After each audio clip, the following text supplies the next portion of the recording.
안녕하세요. 소소한 일상의 아름다움을 발견하는 언니 스토리맘입니다. 오늘은 부모님 이야기를 좀 하고 싶은데요. 나도 새아이의 부모이지만 또 나도 누군가의 딸이고 또 누군가의 아들이고 자녀였잖아요. 부모님과의 그런 어려운 마음들이 있는 분들이 꽤 많은 것을 저도 알고 있어요.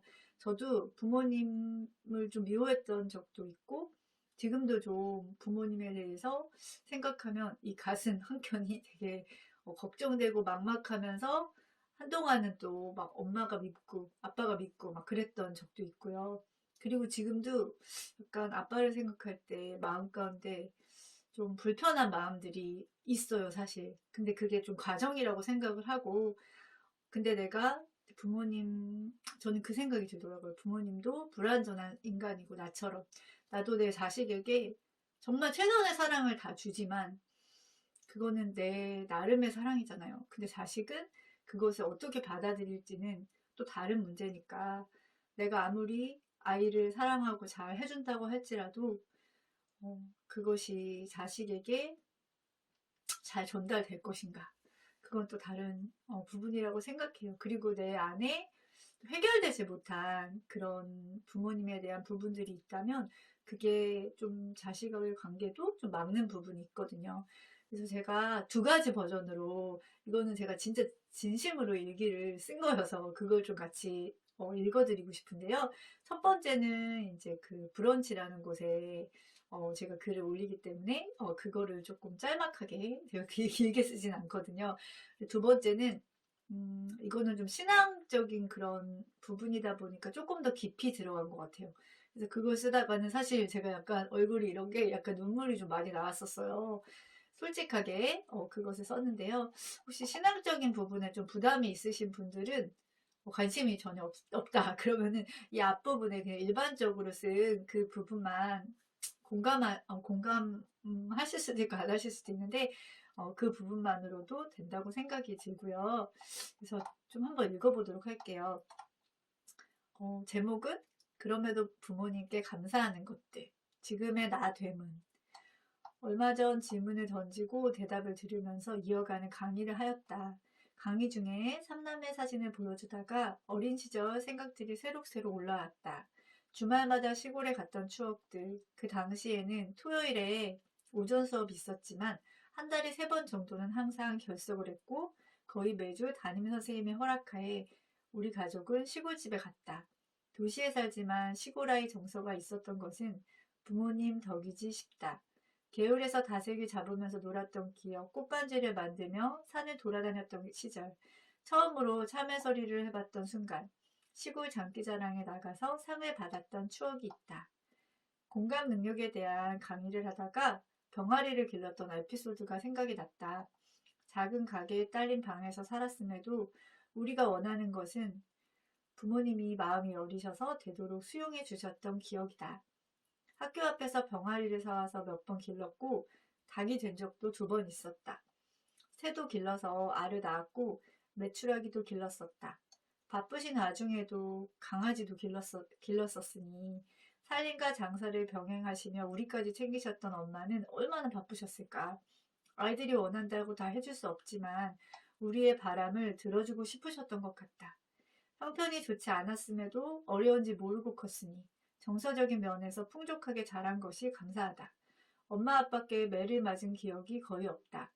딱 한 번 엄청 크게 혼났던 기억은 있는데 손바닥을 맞거나 종아리를 맞았던 기억이 거의 없는 것 같다. 아버지께서 보증을 잘못 써시고 IMF 시기에 경제적인 어려움이 극에 달해 그때는 두 분의 말다툼이 있었지만 그 전까지는 별로 말다툼하는 것을 본 기억이 없다. 두 분이 많이 배우시진 않았어도 말을 다정하게 해주셨고 두 분에게서 욕하는 그런 소리도 들은 기억이 없다. 비교적 온순한 딸이었지만 캐릭터 저금통을 사달라 졸랐던 기억이 있다. 그 당시 돈으로 5천 원이 넘었으니 지금으로 따지면 최소 3만 원 이상은 되지 싶다. 정말 예쁘고 특별한 저금통을 사달라 졸랐는데 부모님이 비싸서 안 된다고 하셔도 꼭 갖고 싶었던 기억이 난다. 때를 쓰지 않았던 내가 그때는 왜 그렇게 고집을 부렸는지 두 분은 결국 그 비싼 저금통을 사주셨고 정말 오랫동안 소중하게 아꼈던 기억이 있다. 우리 부모님에게 받은 상처나 아픔도 있지만 살아갈수록 우리 부모님은 참 괜찮은 면이 많으셨다고 인정하게 된다. 브런치 아버지에 대한 힘든 마음에 글도 올렸고 엄마의 힘든 마음도 또 어려운 마음도 올린 적이 있다. 아버지께서 좀 경제적으로 어려움을 겪으셔서 엄마가 지금도 고생하시는 상황이 순간순간 답답하고 화가 날 때도 있다. 그럼에도 두 분이 계셔서 지금의 내가 있다는 것에 감사한다. 남을 원망할 수 있는 수많은 상황 속에서도 항상 용서하고 이해하려고 하셨던 면모를 존경한다. 누구를 오래 미워하신 적도 없고 누구 험담을 하시는 것도 좋아하지 않으셨던 분. 두 분 덕에 참 좋은 사람들을 만났고 정서적으로 안정되게 클 수 있었고 작은 것에도 만족하는 사람이 된 것 같다.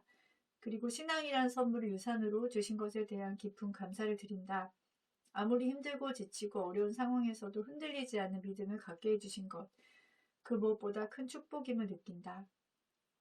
완벽한 부모는 없다. 극소수의 폭력적이고 잔혹한 부모를 제외하곤 대부분의 부모들은 자식을 아낀다. 다만 인간의 나약함과 불완전성, 무지, 상처로 인해 자녀에게 아픔과 상처를 주기도 한다. 부모가 되고 나서 자녀가 얼마나 귀하고 소중한지를 알게 되었고 내가 아무리 노력하고 깊이 사랑하고 표현해도 그것이 자녀에게 생각처럼 잘 전달되지 않고 쉽지 않음을 알게 되었다. 자녀가 원하는 사랑을 주고 싶지만 내가 줄 수 있는 사랑이 제한적인 것을 알게 되었다. 그럼에도 오늘 하루 최선을 다해서 사랑하고 싶다. 네, 이렇게 적었고요. 동해일기를 제가 적거든요. 그것도 좀 내용은 좀 비슷한 내용이긴 한데 조금 더 제가 좀 마음을 다해서 이거 쓰다가 좀 뭐 눈물도 막 나서 눈물 콧물 막 나고 했었는데 한번 읽어보도록 할게요.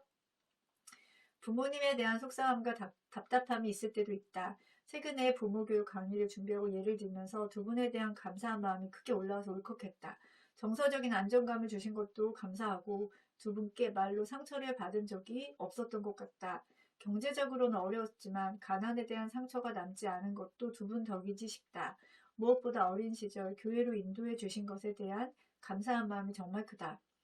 부모님께 맞은 기억도 잘 나지 않고 어려운 형편에도 우리 자매가 원하니까 병아리도 기르도록 허락하셨고 강아지도 길렀고 새도 길렀었다. 병아리가 2마리는 닭이 되기도 했으니 살림과 장사 육아를 병행하시며 동물까지 기르시느라 엄마가 얼마나 애쓰셨을까. 두 분이 내가 성인이 되고 나서는 말다툼을 가끔씩 하셨지만 어린 기억 속에 두 분이 싸우신 적이 정말 없었던 것 같다. 싸워도 그냥 엄마가 삐지고 속상해하시면 아빠가 웃음으로 달래고 미안하다고 하시며 풀어주시는 그런 정도. 하나님께서 요즘 들어 더욱 부모님에 대한 감사를 떠오르게 하신다. 얼마 전까지 부모님을 보면 답답한 마음과 짜증스러운 마음도 분명히 있었다. 아빠에 대한 원망도 있어서 동해 일기에도 여러 번 적었었다. 나는 노력한 것이 없다. 사랑하려고 애쓰지도 않았는데. 하나님께서는 그런 나의 모든 속상한 마음을 이해해 주셨고 들어주셨고 그럼에도 내가 얼마나 복된 자녀인지를 기억나게 해주셨다. 부모님이 분명 나를 깊이 사랑하셨고 지금도 소중한 자녀라는 것을 인정하게 하셨다. 그리고 나를 주님께로 인도하신 분들이시다. 세상 그 무엇보다 고귀한 값진 주님의 자녀가 되도록 나를 인도하신 것보다 감사한 것은 없다. 부모님 덕에 나는 한 번도 주님을 무서운 분이라고 생각해 보지 않았다. 수용적이고 나를 이해하시고 따스하신 분으로 주님을 만날 수 있었다. 그것으로도 충분한 거다. 육신의 부모님이고 연약한 인간이기에 완전한 사랑을 주실 수 없었고 지금도 두 분을 생각할 때 마음이 어렵지만 두 분의 딸로 태어나게 해주신 주님께 감사한 마음이 든다. 주님은 기다려주시는 분이다. 나보고 억지로 아버지를 용서하라고 하지 않으시고 엄마를 이해하라고 하지 않으신다. 나의 느린 속도를 고려하셔서 천천히 깨닫게 해주시고 두 분에 대한 감사로 바꿔주신다. 육신으로 다시 태어날 수 없지만 상상해본다. 내가 부모님을 고를 수 있었다 해도 나는 지금의 부모님을 가장 원할 것 같다. 주님 감사합니다. 네, 오늘은 저의 2가지 조금 하나는 신앙 읽기고 하나는 이제 브런치에 올린 글인데요. 좀 잘 들어주셔서 감사드리고 제가 어떤 부모님을 만나셨는지, 어떤 부모님이 나의 부모님인지 우린 다 알 수 없지만, 어, 진짜 좀 상처가 많으신 분들도 있을 거라고 생각을 해요. 그 부분들 위해서 저도 좀 응원을 드리고 싶고, 그리고 그 부분들이 지금은 당장은 아니더라도 조금 시간이 지나면서 좀 회복이 되실 수 있기를 간절히 바랄게요. 네.